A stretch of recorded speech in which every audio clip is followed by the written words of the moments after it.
Hey everyone, in this video basically we are talking about one keyword that is called immutable. What is immutable? I hope you hear about word immutable. तो immutable in the sense इसका मतलब ये होता है कि किसी भी चीज़ को हम टाइम के साथ चेंज ना करें. It is immutable. Means to say that some things can't be altered or changed over the time.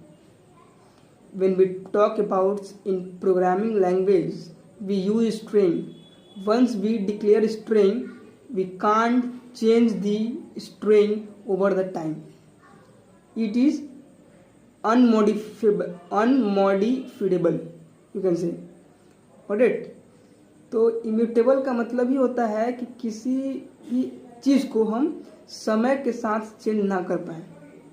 ये इन जनरल वर्ड है. लेकिन जब हम प्रोग्रामिंग के बेसिस पे बात करें तो हम स्ट्रिंग लेते हैं, जो कि स्ट्रिंग जो होता है ना, एक बार अगर आप क्रिएट कर देते हैं तो वो ओवर द टाइम वो चेंज नहीं होता है. ठीक है.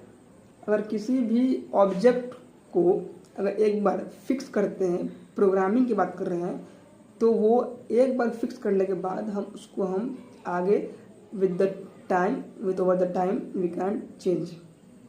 ये तो हुआ हमारा प्रोग्रामिंग के बेसिस पे बात. और कुछ बेसिस पे भी इसका डिफिनेशन है. In similar ways in Python when we do coding in Python, here is a terms tuple in Pythons are immutable. मतलब कि वो टपल जो होता है ना, वो उसमें का जो एलिमेंट चेंज नहीं होता है. एक बार अगर किसी एलिमेंट को अगर डिक्लेयर कर देते हैं, उसको हम चेंज नहीं कर सकते हैं आफ्टर द क्रिएशन.